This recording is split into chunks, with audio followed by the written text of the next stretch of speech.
আমার হুসাইন শহীদ হয়ে গেছে কারবালার ময়দানে, আমি যাইতেছি। আমার হুসাইন ডাক দিছে নানাজি কইয়া, আমি রওজায় থাকতে পারি নাই রে।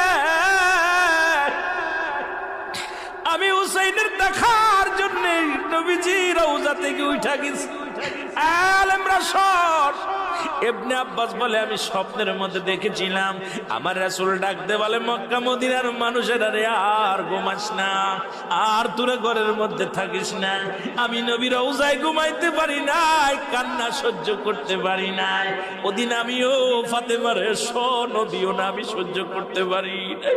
আমার হুসাইন যখন ডাক দিয়েছিল না নাজি ইয়া মুহাম্মাদ